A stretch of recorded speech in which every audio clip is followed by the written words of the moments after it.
Hi, my name is Jack. Today I want to share a story that has been weighing heavily on my heart. It's not the easiest to talk about, but I think it's time to put it out there.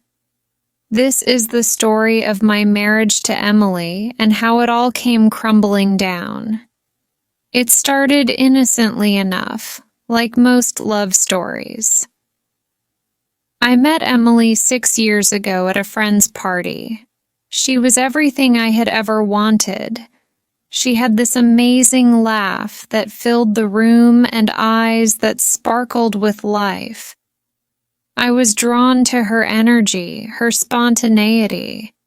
She seemed like someone who embraced life wholeheartedly, and I couldn't resist getting to know her better. We hit it off almost instantly. Everything between us felt effortless. Conversations flowed like water, and we'd lose track of time when we were together. Within months, we were inseparable. I was convinced Emily was the one. In retrospect, I guess I was blinded by love.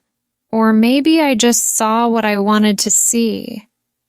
In the early days of our marriage, everything seemed perfect. We bought a small house together and settled into what felt like a dream life. We would wake up in the mornings, have coffee together, and talk about our future. We'd laugh, plan vacations, and talk about starting a family someday. But the truth is, perfection is fragile, and it didn't take long for cracks to show.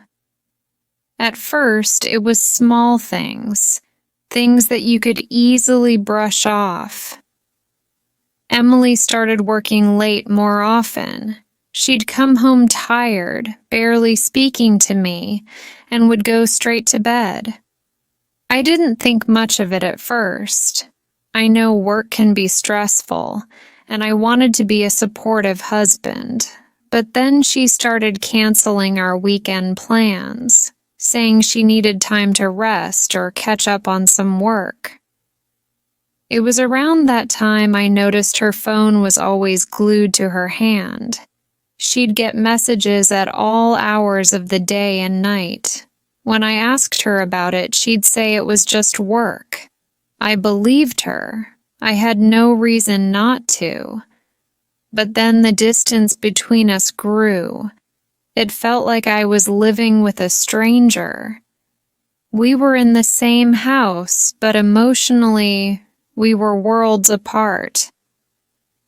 I remember one night, maybe a year into our marriage, I tried to talk to her. I wanted to know what was going on. "Emily, is everything okay between us? You seem distant," I asked. She looked at me, her face expressionless, and said, "Everything's fine, Jack. You're imagining things."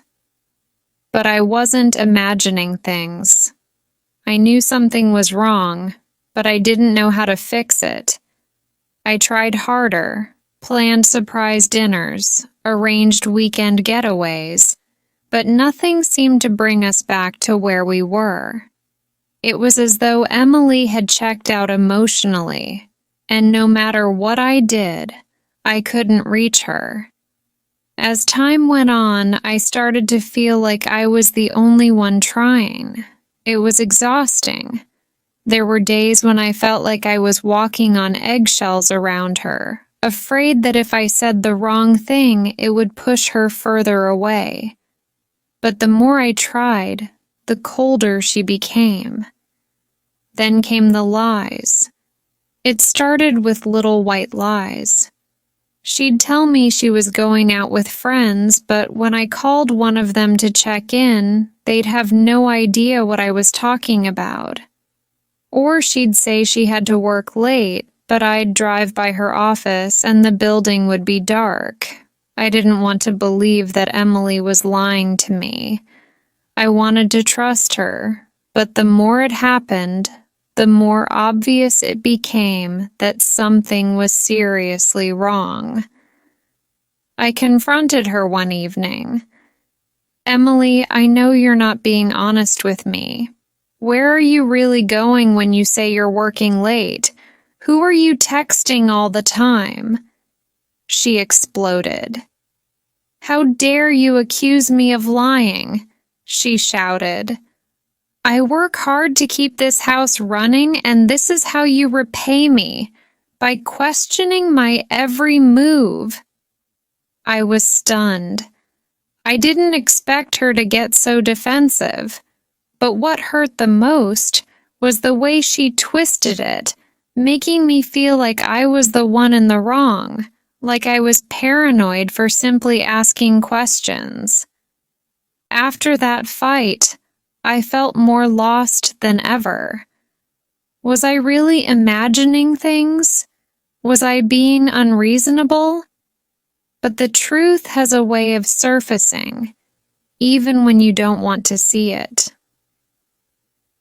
One night, Emily forgot to take her phone with her when she left for the store.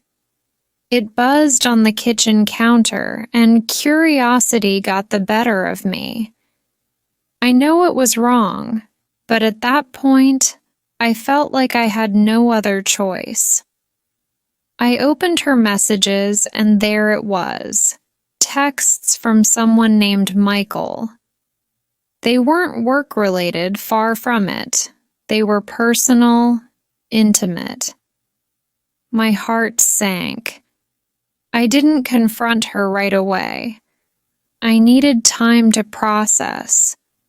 Over the next few days, I watched her more closely.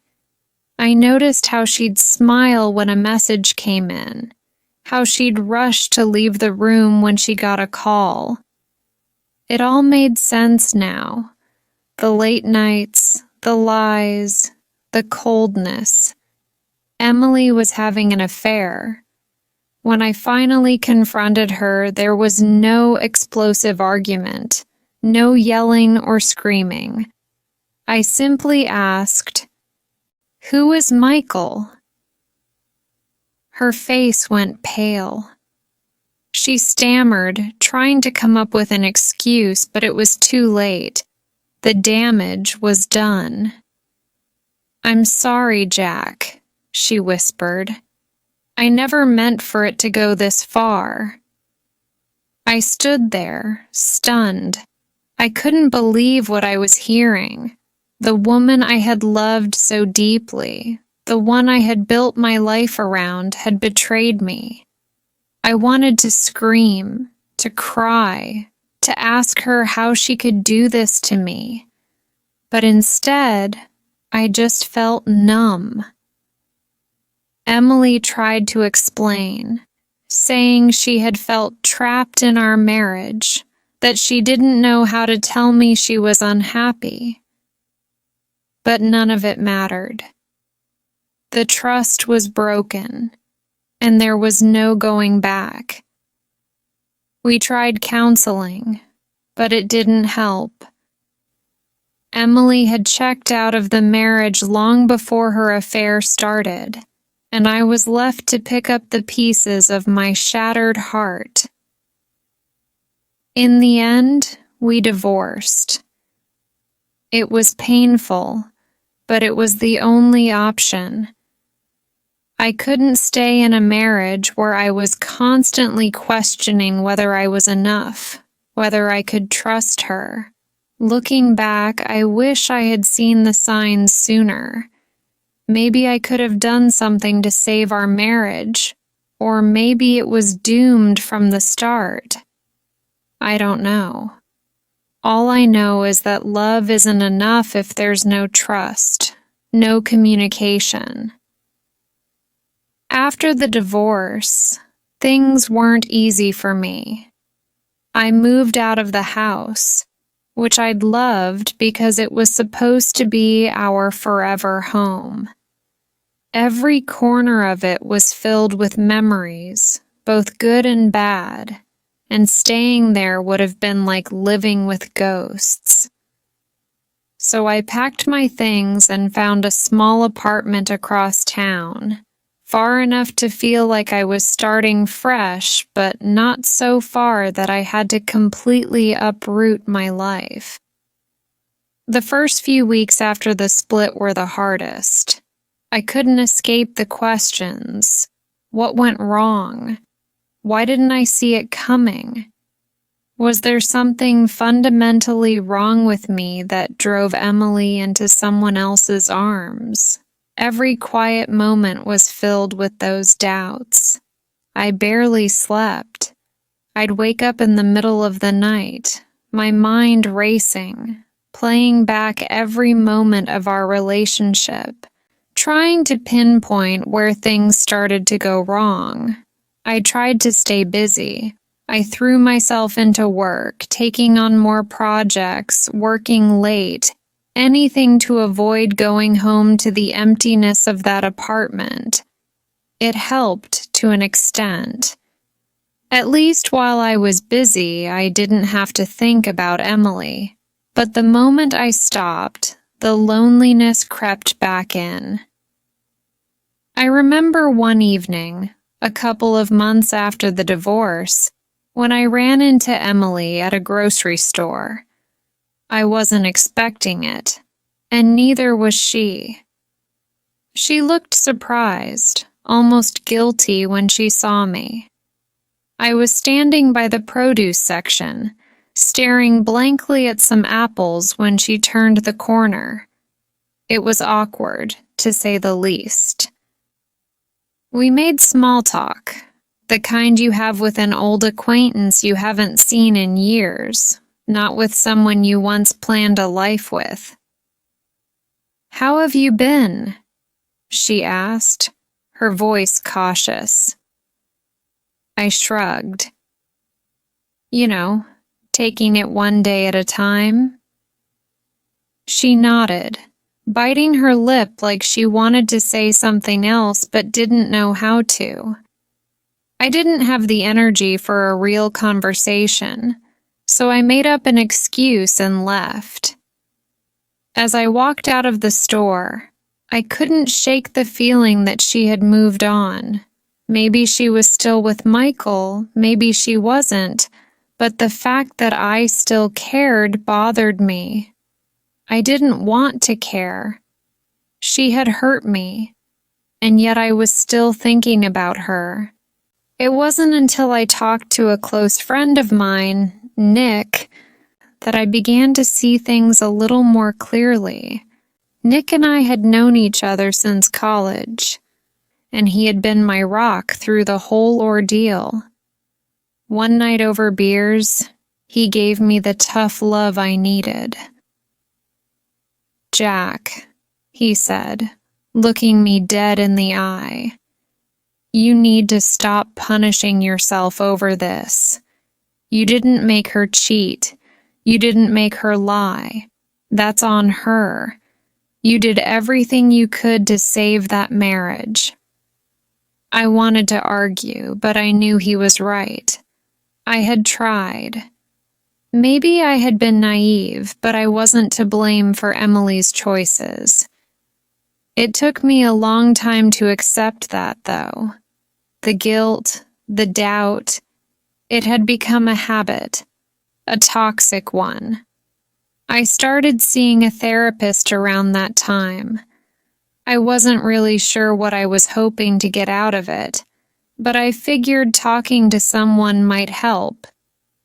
And it did.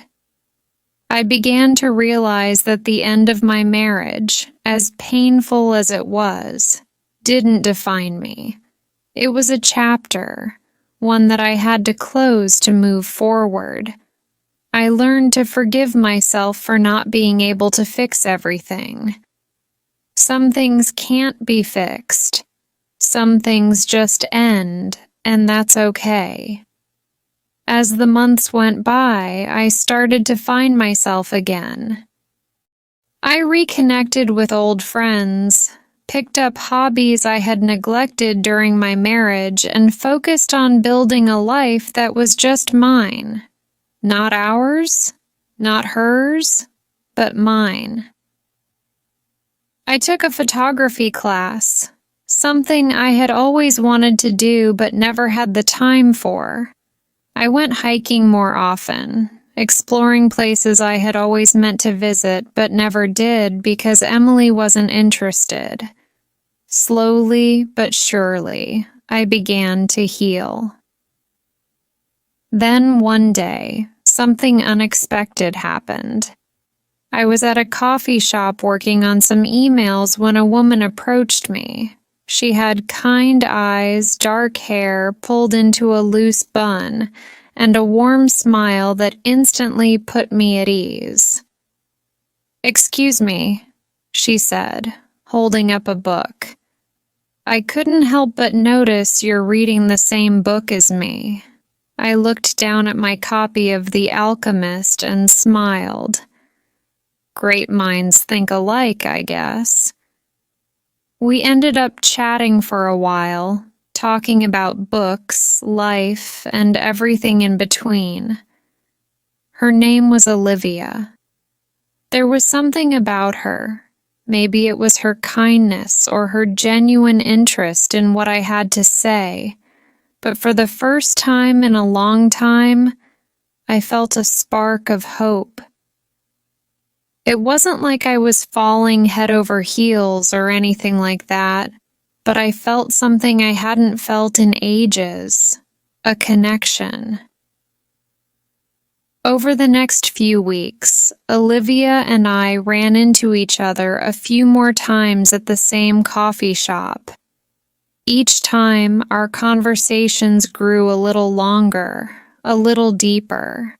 I found myself looking forward to those moments, something I hadn't experienced since the early days of my relationship with Emily. Eventually, I asked her out for dinner, and to my surprise, she said yes. We had a great time, and as the evening ended, I realized something important. I was ready to open up again. Not necessarily to fall in love, but to let someone new into my life. For so long, I had been holding on to the pain of the past, afraid to move forward. But sitting there with Olivia, I realized that it was okay to start over. It was okay to hope again. Our relationship didn't blossom overnight. It was slow, cautious. I was still healing, still learning to trust again, and Olivia understood that. She didn't push me, and for the first time, I felt like I was with someone who saw me for who I was, flaws and all. In time, I let go of the anger I had toward Emily. I stopped blaming her, and more importantly, I stopped blaming myself. Some relationships aren't meant to last forever, and that's not a failure. It's just life. Emily and I had our time, and while it ended badly, it taught me lessons I wouldn't trade for anything. I learned how to forgive, how to let go, and how to rebuild. After that first dinner with Olivia, I found myself wondering what was next. I wasn't in a rush to figure everything out like I had been in the past. With Emily, everything had moved so fast. We'd fallen in love quickly, gotten married, and built a life together at breakneck speed. But with Olivia, things felt different. It was slower, calmer, more real in a way. There was no pressure to rush into something. And for the first time in my life, I appreciated the value of taking things one day at a time. We continued to see each other, coffee dates, dinners, weekend walks in the park, and slowly I found myself opening up more. At first, I had been hesitant to talk about my past with her. I didn't want to dump all my baggage on her so soon. But Olivia, being the patient and understanding person she was, never pushed. She let me share things at my own pace, and eventually, I told her everything. One evening, as we sat by the river watching the sunset, I told her about Emily, about the affair, about the divorce, about how broken I had felt afterward, how lost I had been. I expected her to be uncomfortable, maybe even pull away, but she didn't. Instead, she just listened quietly, nodding occasionally, letting me know she was there, really there. When I finished, she placed her hand on mine and said something I'll never forget. "Jack, you've been through a lot, but that doesn't mean you're broken. You're just human. We all have scars, but it's how we move forward that matters." Her words hit me harder than I expected. For so long, I had seen myself as damaged, as someone who had failed at one of the most important relationships in his life. But in that moment, with Olivia's quiet reassurance, I started to believe that maybe, just maybe, I wasn't as broken as I thought. We continued to grow closer, and with each passing day, I felt myself healing in ways I hadn't even realized I needed. Olivia brought a lightness into my life, a sense of peace that I hadn't felt in years. It wasn't just that she was kind or understanding. It was that she saw me for who I was, flaws and all, and accepted me without judgment. As we got to know each other better, I learned more about her past as well. Olivia had been through her own struggles. She had lost her mother to cancer when she was in her early 20s, and the grief had shaped much of who she was. But instead of letting it harden her, Olivia had chosen to embrace life with an open heart. She believed in living fully, in being present, in cherishing the small moments, because she knew all too well how fragile life could be. Her outlook on life was contagious. Being around her made me want to be better, not just for her, but for myself. I started to let go of the lingering bitterness I had toward Emily. It wasn't easy, and there were days when the memories of what had happened still stung. But over time, I realized that holding on to that anger was only hurting me. Emily had moved on, and so should I. I remember one night, months into my relationship with Olivia, when Emily came up in conversation. We were at my apartment, curled up on the couch watching a movie. During a quiet moment, Olivia turned to me and asked, "Do you ever talk to her?" "Emily?" I asked, surprised. "No, not since the divorce." "Why?" Olivia shrugged. "Just curious. I was wondering if you ever got closure." I thought about it for a moment. Closure.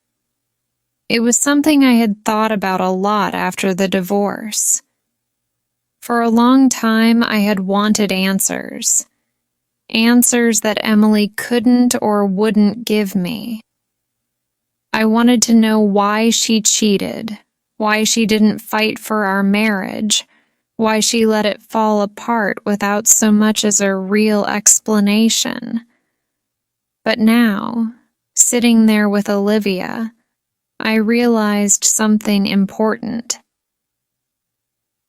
"I don't think I need closure from her," I said slowly, choosing my words carefully. I've spent so much time trying to understand why things happened the way they did. But maybe it's not about getting answers from her. Maybe it's about accepting that sometimes things just end, and that's okay. Olivia smiled, her eyes soft. I think that's a really healthy way to look at it. And it was. For the first time, I felt like I didn't need Emily's validation or an apology. I didn't need her to explain herself, because no explanation would ever fully heal the wounds she had left. Healing had to come from within me. I had to let go of the need to understand every detail of what had gone wrong and just accept that it had. Life moves forward, whether we want it to or not. As the months went by, Olivia and I grew even closer. We took trips together, met each other's friends and families, and slowly started talking about the future.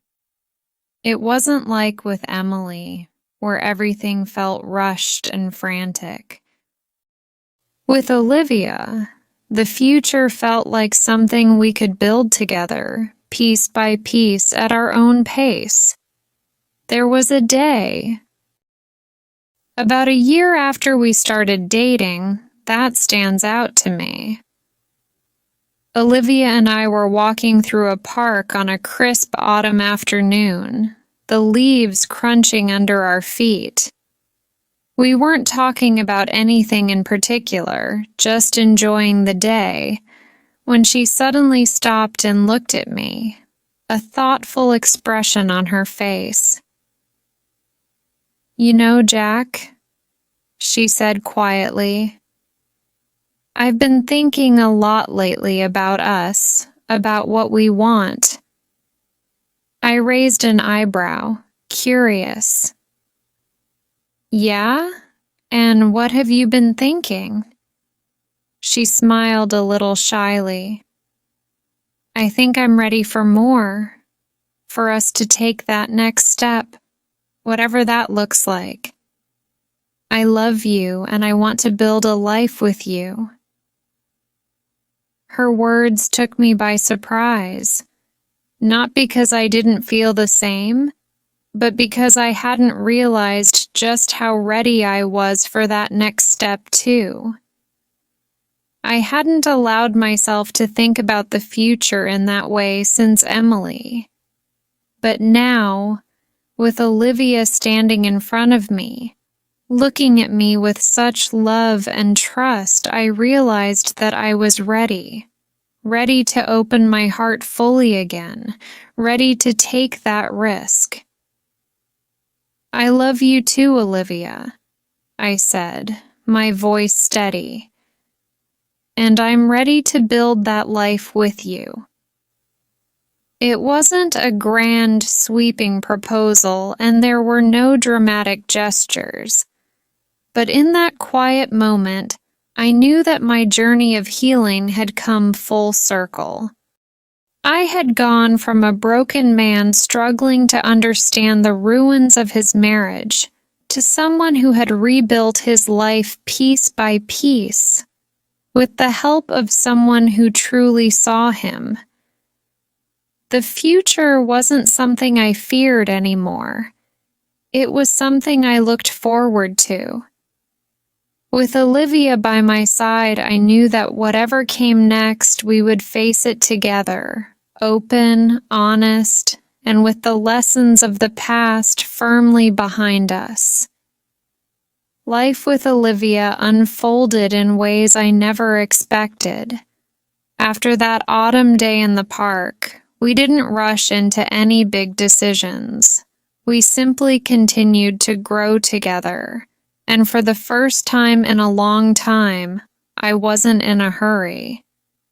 I'd learned that patience was key in a relationship. Olivia and I took things slowly, savoring every moment, and it felt right. It was about 1.5 years into our relationship when Olivia and I decided to move in together. I remember that day vividly. We stood in her cozy apartment, surrounded by boxes and scattered furniture, laughing as we tried to figure out where everything would go.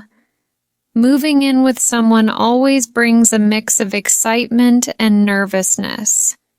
You learn things about each other that you never noticed before, little quirks and habits that can either bring you closer or drive you mad.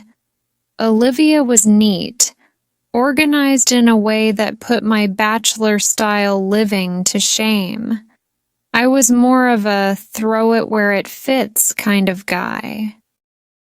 There were a few minor clashes at first, like when I left dishes in the sink for a bit too long, or when she rearranged my books in alphabetical order, which, I admit, actually made finding things easier. But those were small things, and we found ways to navigate them together. It wasn't about perfection, it was about compromise, about learning to live with each other's flaws and differences. One evening, after we had finished unpacking the last of the boxes, we sat down on the couch, exhausted but happy. The place didn't quite feel like home yet, but it was starting to. I looked over at Olivia, her hair falling loose from the messy bun she tied up earlier, and I realized just how much my life had changed. "Do you ever think about the future?" I asked her, my voice soft in the dimly lit living room. Olivia looked at me, a small smile playing at the corners of her lips. "Of course. I think about it all the time." "Why?" I hesitated for a moment, unsure of how to express the thoughts swirling in my head. I had spent so much of my life afraid of the future, afraid of what it held after everything that had happened with Emily.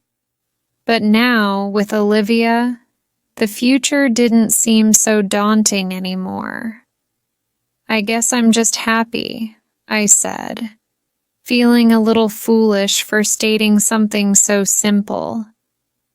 For the first time in a long time, I'm not scared of what's next.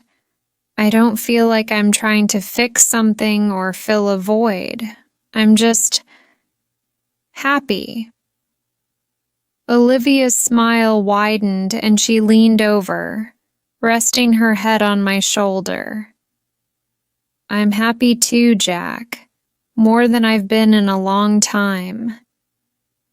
We sat there in comfortable silence, listening to the soft hum of the city outside our window. The night felt peaceful, like the calm after a long storm, and in that moment, I realized just how far I had come from the man who had once felt so broken, so lost. I wasn't that person anymore. But life, as I'd learned, has a way of throwing curveballs when you least expect them.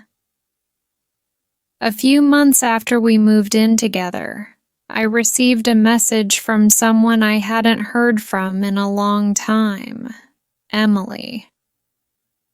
It was a simple text, nothing dramatic or overly emotional, just, "Hey Jack, it's been a while.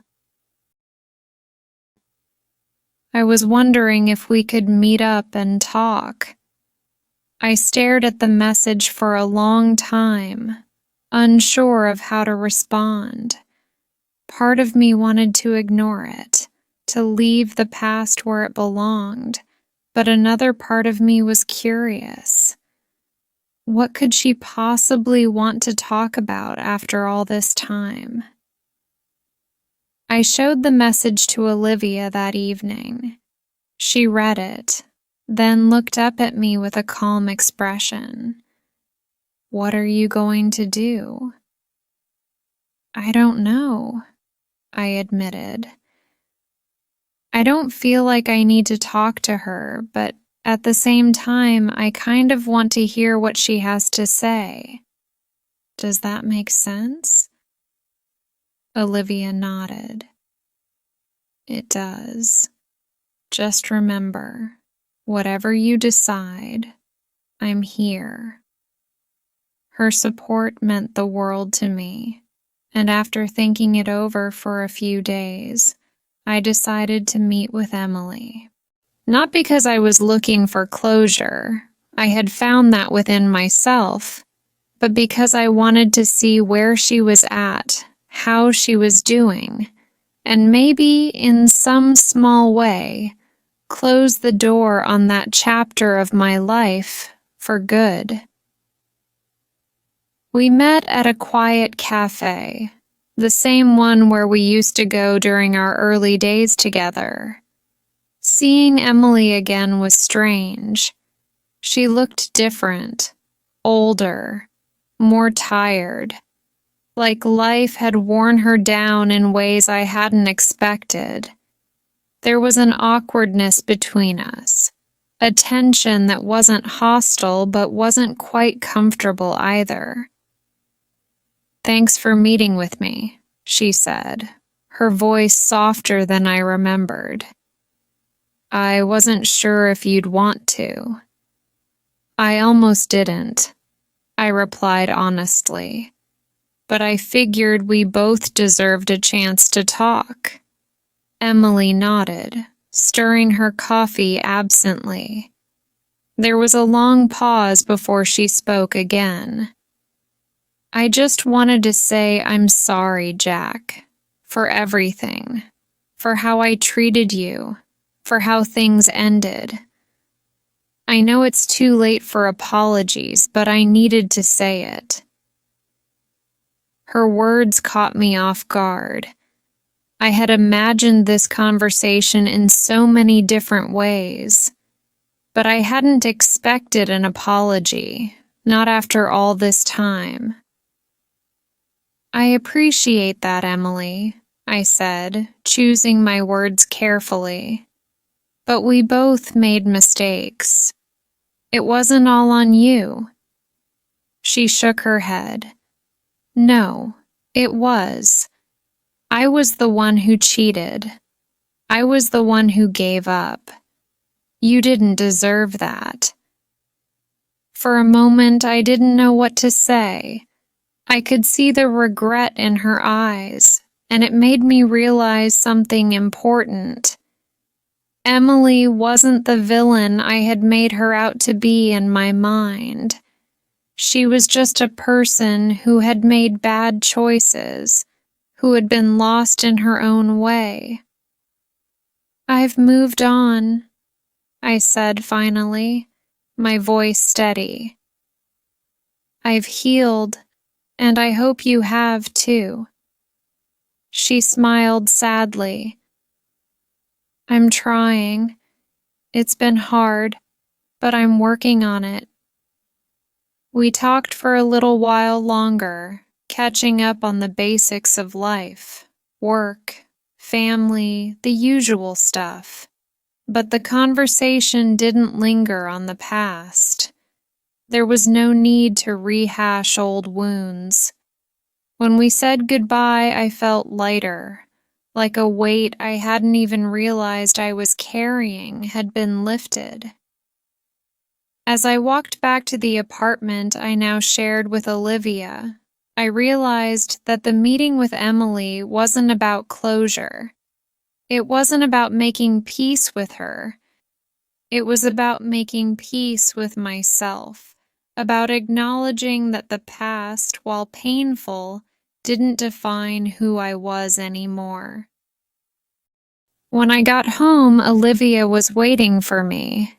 She looked at me with those warm, understanding eyes, and without a word, I knew she understood everything that had happened. "How did it go?" she asked quietly. "It went well," I said, feeling a sense of calm wash over me. I think I can finally say goodbye to that part of my life. And I could. Meeting with Emily hadn't reopened old wounds. It had allowed me to close them for good. I realized that the love I had once felt for her had faded into something else, something that was more about understanding and forgiveness than anything else. As the days turned into weeks and the weeks into months, Olivia and I continued to build our life together. We talked about the future, about maybe getting a house, starting a family someday, but we weren't in a rush.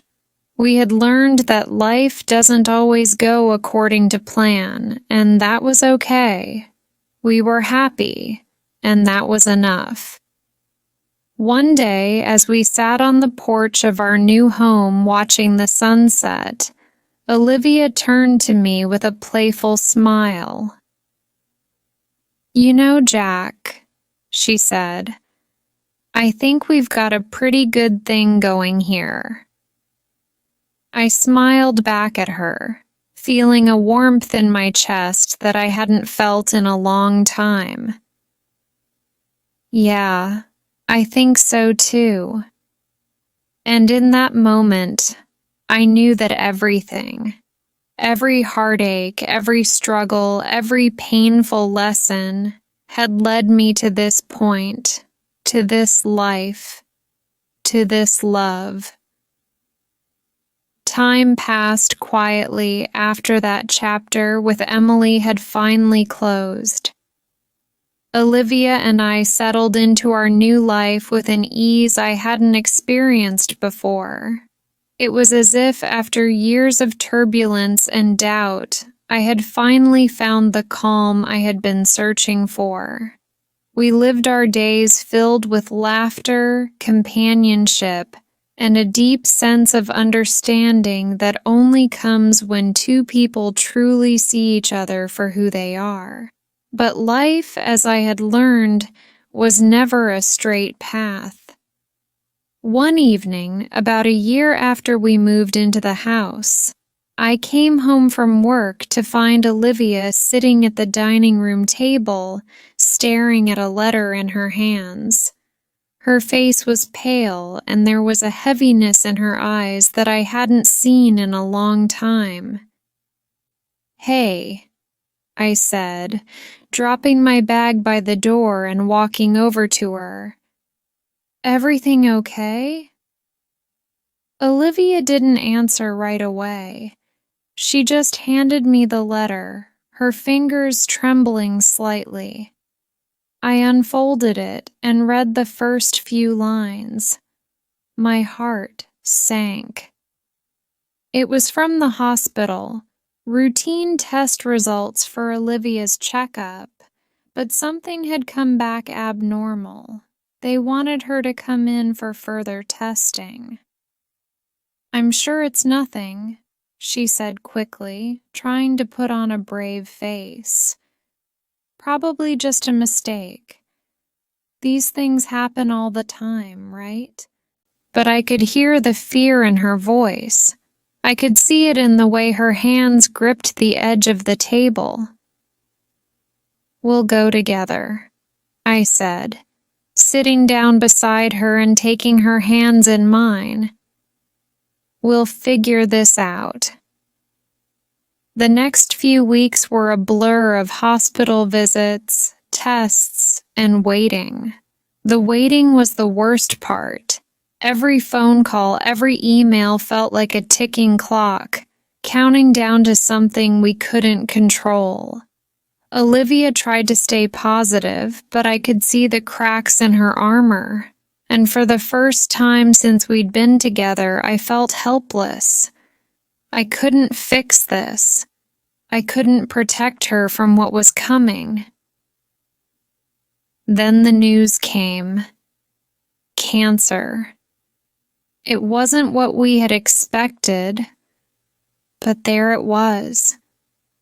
The doctor spoke in calm, clinical terms, explaining the treatment options, the prognosis, the road ahead. But all I could hear was the word cancer echoing in my mind, drowning out everything else. Olivia was quiet during the drive home. She stared out the window, her hands resting in her lap, and I didn't know what to say. What do you say when the person you love most in the world is facing something like that? When we got home, she went straight to bed. I followed her, sitting on the edge of the mattress, not sure if she wanted to talk or be alone. Finally, after what felt like hours, she spoke. "I'm scared, Jack." Her voice was small, and it broke something inside me to hear her sound so vulnerable, so unlike the strong, fearless woman I had fallen in love with. "I am too," I admitted, feeling the weight of those words settle between us. We stayed like that for a long time, just holding each other, neither of us knowing what the future held. But one thing was certain. Whatever happened, we would face it together. The months that followed were some of the hardest of my life. Olivia started chemotherapy, and the side effects hit her hard. She lost weight, her hair, her energy. There were days when she could barely get out of bed, days when she was too sick to eat or even talk. It was heartbreaking to see her like that, this vibrant, full-of-life woman reduced to someone who had to fight just to make it through the day. But through it all, she never gave up. Even on her worst days, she would look at me with that same quiet determination and say, "We'll get through this." And I believed her. I had to, because the alternative was too painful to even consider. Our friends and family rallied around us, offering support in any way they could. My parents, who lived a few hours away, would come to help out whenever possible. Olivia's sister, Megan, practically moved in with us during the roughest weeks, and having her there made a world of difference. But even with all the support, it was a battle we fought alone in the quiet moments behind closed doors, when it was just the two of us. There were nights when I would lie awake, listening to Olivia's soft breathing beside me, and wonder if we would ever get our old life back. The life we had built together, full of hope and dreams for the future, now seemed like a distant memory. But then I would remember the promise I had made to her, that we would face this together, and I knew I couldn't let myself fall apart. Not when she needed me to be strong. As the months went on, there were small victories. The treatments, though brutal, started to show signs of working. Olivia's doctors were cautiously optimistic, and slowly, she began to regain some of her strength. It was a long, grueling process, but she was a fighter, and bit by bit, she started to come back to me. One afternoon, as we sat in the garden watching the flowers bloom, Olivia turned to me with a tired but genuine smile. "I think I'm starting to feel like myself again," she said softly. I squeezed her hand, my heart swelling with relief. "I never doubted you for a second." She laughed, a weak but beautiful sound that I hadn't heard in far too long, and in that moment, I knew that no matter what happened, we would make it through. We had already survived so much together, and I was ready to keep fighting for as long as it took. Months later, after what felt like an eternity, Olivia went in for her final round of tests. The results were what we had been praying for: remission. The cancer was gone, and though the doctors warned us that there was always a chance it could come back, for now we could breathe again. We could live again. It wasn't the end of the story, but it was a new beginning, a second chance at the life we had almost lost. As we sat on the porch of our home that evening, watching the sun set over the horizon, Olivia leaned her head on my shoulder and whispered, "We made it, didn't we?" I wrapped my arm around her, pulling her close, and smiled. Yeah, we did. And in that quiet moment, I realized something. Life was never going to be perfect. It would always have its struggles, its heartbreaks, its challenges. But with Olivia by my side, I knew we could face whatever came our way. Because love wasn't just about the good times.